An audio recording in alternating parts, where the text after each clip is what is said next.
മൊത്തത്തിൽ ജീവിത നിലവാരത്തിനെ ബാധിക്കും. കുടുംബങ്ങൾ ബുദ്ധിമുട്ടിലാവും.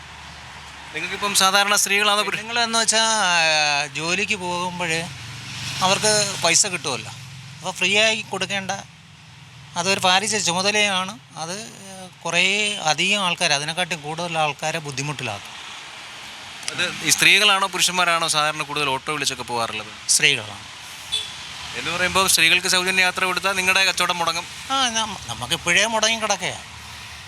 ഇപ്പോഴും ബൈക്ക് ടാക്സിയും ഊബറും വന്നതിന് ശേഷം സാധാരണക്കാർക്ക് ജീവിക്കാൻ വലിയ ബുദ്ധിമുട്ടാണ്.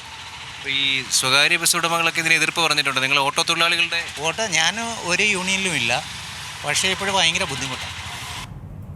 അതെ, എന്തായാലും ഓട്ടോക്കാരെ കൂടി ബാധിക്കുന്ന, സ്വകാര്യ ബസ്സുകാരെ കൂടി ബാധിക്കുന്ന ഒരു തീരുമാനം തന്നെയാണ് സർക്കാർ എന്തായാലും നടപ്പിലാക്കാൻ ഉദ്ദേശിച്ചിട്ടുള്ളത്. പോകുന്നതെന്നുള്ള കാര്യത്തിൽ വ്യക്തതയില്ല. പക്ഷേ ഇവർക്കൊക്കെ ബുദ്ധിമുട്ടില്ലാതെ എങ്ങനെ ഈ തീരുമാനം നടപ്പിലാക്കാം, KSRTCയെ പ്രതിസന്ധിയിലാക്കാതെ, ജീവനക്കാരെ പ്രതിസന്ധിയിലാക്കാതെ എങ്ങനെ ഈ തീരുമാനം നടപ്പിലാക്കാം എന്നുള്ള കാര്യത്തിലായിരിക്കണം ഒരുപക്ഷെ അങ്ങനത്തെ ഒരു സൊല്യൂഷൻ കണ്ടെത്തുന്നതിന് വേണ്ടിയിട്ടായിരിക്കും ഇനി പുതുതായിട്ട് ചുമതലയേൽക്കാൻ പോകുന്ന ഗതാഗത മന്ത്രി കൂടുതൽ സമയം മെനക്കെടുത്തേണ്ടി വരിക എന്നാണ് എനിക്ക് തോന്നിയിട്ടുള്ളത്.